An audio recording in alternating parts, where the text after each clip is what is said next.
Assalamualaikum warahmatullahi wabarakatuh. Perkenalkan, nama saya Desi Nurbaiti, NIM 18010104012. Di sini saya dari Prodi BBSI 7A. Saya akan mempresentasikan hasil PowerPoint saya mengenai mata kuliah kritik sastra. Yang pertama yaitu hakikat kritik sastra. Istilah sastra atau kesastraan mengandung dua makna, yaitu sastra atau kesastraan kreatif yang berwujud karya sastra tulisan para pengarang seperti novel, cerpen, puisi, drama. Sastra atau kesastraan ilmiah yang terdiri dari 3 bidang, yaitu teori sastra, sejarah sastra, dan yang terakhir yaitu kritik sastra. Di sini juga ada pengertian dari kritik sastra. Kritik sastra merupakan salah satu cabang studi sastra yang penting dalam kaitannya dengan ilmu sastra dan penciptaan sastra. Menurut H.B. Jassin mengemukakan definisi kritik sastra adalah pertimbangan baik atau buruknya karya sastra, penerangan dan penghakiman karya sastra.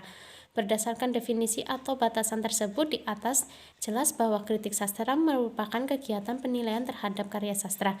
Dalam realitanya, setiap karya sastra bukan materi yang ada dengan sendirinya, melainkan materi yang diciptakan oleh pengarang.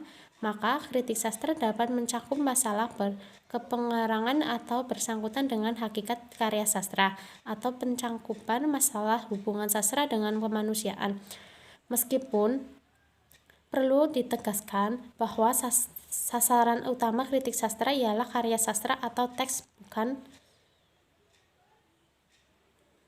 Yang ketiga yaitu ada jenis kritik sastra. Yang pertama ada kritik teoritis, yang kedua ada kritik terapan, yang ketiga ada kritik judisial, yang keempat ada kritik induktif, yang kelima yaitu kritik impresionistik, yang keenam kritik ekspresionistik, yang ketujuh ada kritik mimetik, yang ke-8 ada kritik pragmatik, yang ke-9 ada kritik ekspresif, yang ke-10 ada kritik objektif. Selanjutnya yaitu fungsi kritik sastra. Fungsi kritik sastra memiliki perbedaan satu sama lain, namun wajib melewati 3 tahapan seperti interpretasi, analisis, dan evaluasi. Secara garis besar, bisa disimpulkan bahwa fungsi kritik sastra yaitu sebagai media yang menghubungkan antara sastrawan dan penikmat sastra untuk memahami lebih dalam tentang karya sastra itu sendiri. Yang poin selanjutnya yaitu ada syarat dan yang harus diperhatikan dalam memahami peran dan fungsi kritik sastra. Yang pertama, tingkat kehidupan sastra senantiasa harus dibangun dan selalu diupayakan agar mengalami perkembangan yang bermakna. Yang kedua, menjalankan dengan objek tanpa pengaruh prasangka, dengan arti dapat berkata jujur tentang baik maupun buruk sastra tersebut. Ketiga, seorang sastrawan diharapkan mampu mempengaruhi cara berpikir, cara hidup, dan berkarya. Yang keempat, dapat memberikan pengaruh kepada para pembaca agar dapat berpikir lebih kritis dan meningkatkan kejaman berpikir serta penghargaan masyarakat. Yang keenam yaitu ada kaitan pembelajaran bahasa Indonesia dengan kritik sastra. Pada pembelajaran bahasa Indonesia ditempatkan pembahas dengan kritik sastra dan pengertian isai berserta contohnya. 1. Pengertian isai.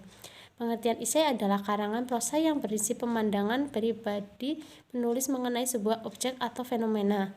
Teks isai tak hanya digunakan untuk membahas objek seperti sebuah karya, melainkan juga dapat digunakan untuk membahas berbagai fenomena seperti bahasa, budaya, politik, agama, dan lain sebagainya.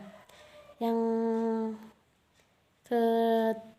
terakhir yaitu artikel kritik sastra saya itu mengenai dengan sebuah karya sastra. Sekian presentasi dari saya, kurang lebihnya mohon maaf. Terima kasih. Wassalamualaikum warahmatullahi wabarakatuh.